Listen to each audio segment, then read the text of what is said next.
On a hâte de voir ça, Thierry. Et puis comme tous les soirs, un invité de marque nous accompagne. Elle a une voix reconnaissable entre mille. Après son premier album qui s'est déjà écoulé à plus de 600 000 exemplaires, Najwa Bélizel revient avec un deuxième opus. Bonsoir. Bonsoir, qui s'appelle Au féminin. Bonsoir Najwa. Est-ce que tu peux nous parler un petit peu de cet album dont tu es très fière? Tu dis qu'il est plus abouti que le premier.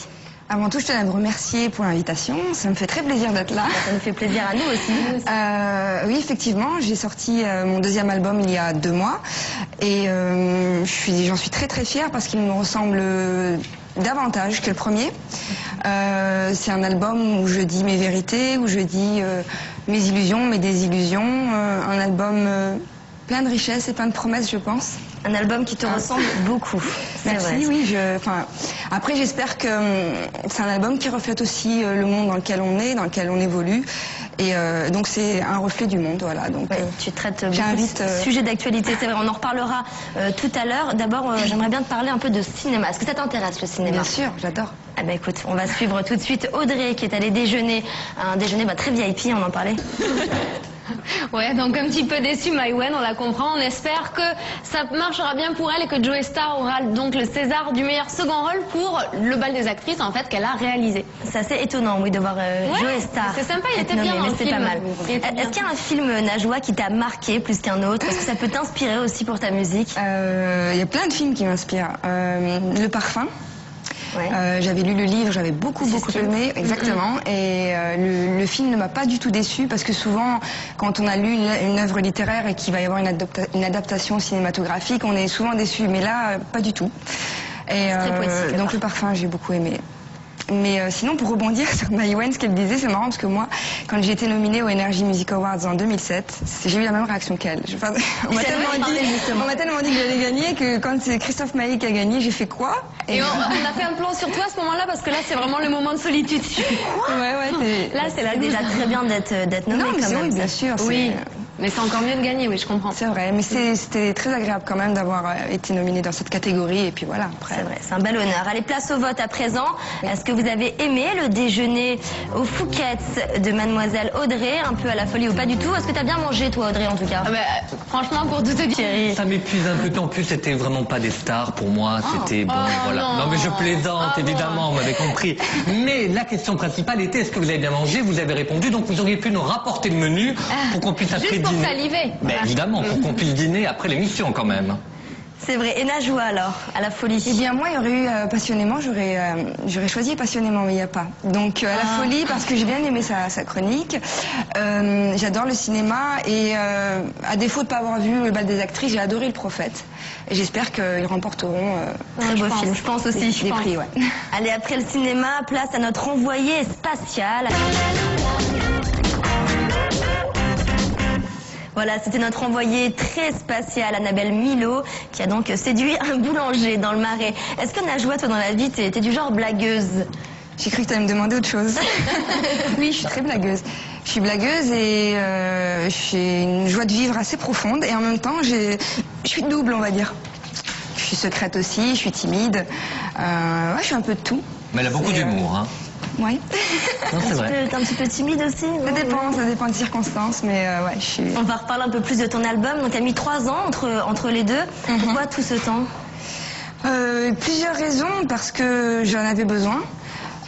J'avais besoin de me retrouver, j'avais besoin d'avoir des choses à défendre et à dire. Moi, je suis quelqu'un qui écrit, qui a la chance de pouvoir le faire. Et donc, voilà, j'essaie de ne pas dire n'importe quoi.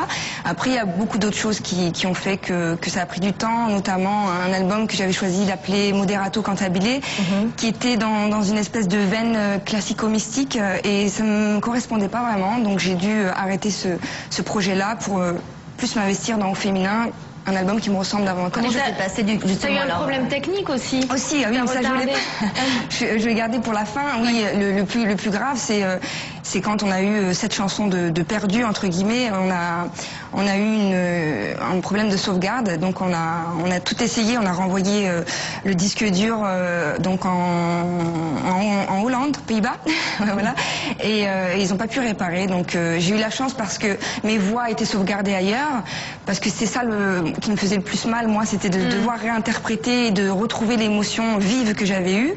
Et j'ai eu la chance d'avoir des voix sauvegardées, donc on a réenregistré, réarrangé les morceaux. T'as du mal à la retrouver justement cette émotion parce que oui, on peut pas le faire plusieurs fois comme ça. C'est pas. Je pense que c'est pareil pour le cinéma parce que tout à l'heure on parlait de cinéma.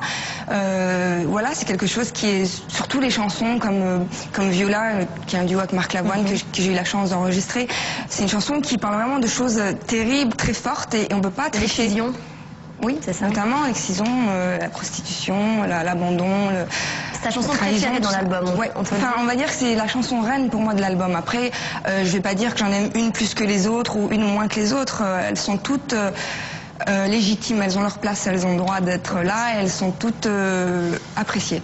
T'en parles, ça donne envie. Je vous propose tout de suite de regarder un extrait de cet album. Ça s'appelle Sainte-Nitouche. On écoute.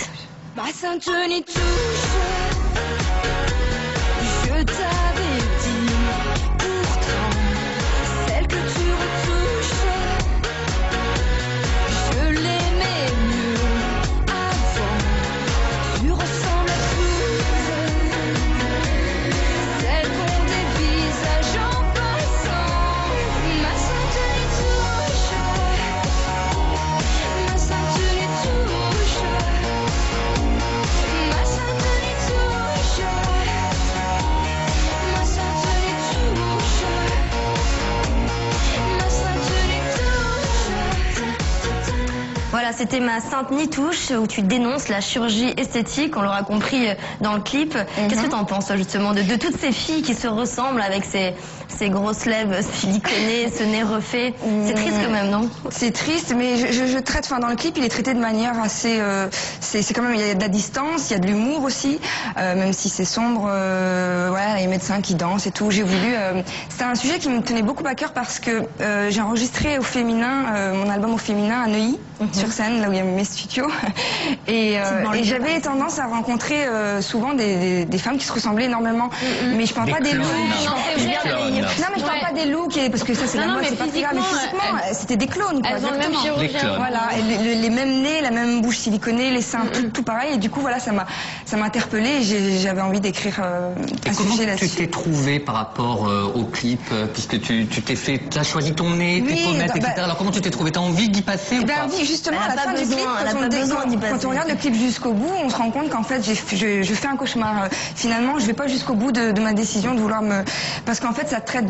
Il y a quelque chose d'assez profond, il y a une douleur profonde dans ce sujet-là. C'est qu'il y a beaucoup de femmes, des jeunes femmes aujourd'hui, des gamines, on va dire, 18, 19, 20 ans, qui font ça pas pour elles, mais pour les autres, pour plaire aux hommes, quitte à se déplaire, en fait. Et c'était ce truc-là qui me gênait le plus, parce que quand il s'agit de chirurgie réparatrice ou ces choses-là, j'ai un autre point de vue. Mais pour ce qui est de devenir addictif de ça, être addict et totalement ne plus se ressembler et ne plus être soi-même et perdre justement sa beauté naturelle. Qu'on est. Et voilà. Si l'homme nous aime que parce qu'on a des gros seins, enfin c'est. Voilà. C'est pas vrai. Non, mais c'est vrai. Tu es 100% naturel bio alors. Moi je suis bio. On va parler un peu de tes textes, de ton écriture. C'est toi qui écris tous tes textes. Une vraie artiste. Je les ai écrits ou je l'ai coécrit avec Christophe Cazenave, qui est mon faiseur, entre guillemets, mon producteur, mon compositeur. Ce que je voulais te demander, c'est que tu ne signes pas de ton nom, Najwa Bélizel, tu signes de ton vrai nom, Najwa Mazouri. Alors pourquoi une différence entre l'interprète et l'auteur? J'avais besoin de faire une scission entre les deux, et le dénominateur commun de ce personnage-là, c'est Najwa. Donc Najwa Mazouri, c'est l'auteur, Najwa Bélizel, c'est la messagère, celle qui va porter le message de Najwa Mazouri. Puis ça me permet, moi, de pouvoir jouer sur les deux, même s'il y a quand même je veux dire, les fondements sont les mêmes, je reste la même, mais ça me permet de pouvoir aller plus loin ou me retenir, ou enfin voilà, c'est une espèce de protection. Et après, pour Bélizel, c'est aussi. C'est quoi il y avait un jeu de mots, c'est ça, t'as repris un nom de. En fait, c'est ta le nom maman. de mon arrière-grand-père. Et c'était Belaël, en fait. J'ai appris il y a pas longtemps que je m'appelais Najwa Belaël, en fait. Et mes parents, quand ils sont immigrés en France, ils ont changé de nom. Ils se sont appelés Mazouri. Et j'ai dit, ça me gênait un peu. Donc, et puis voilà, les ailes. Que tu as à la main d'ailleurs. Voilà, Ouais. Regardez. Elle est belle, Une cette très belle bague. Merci, c'est gentil. C'est un porte-bonheur, en fait. Tu abordes des textes quand même très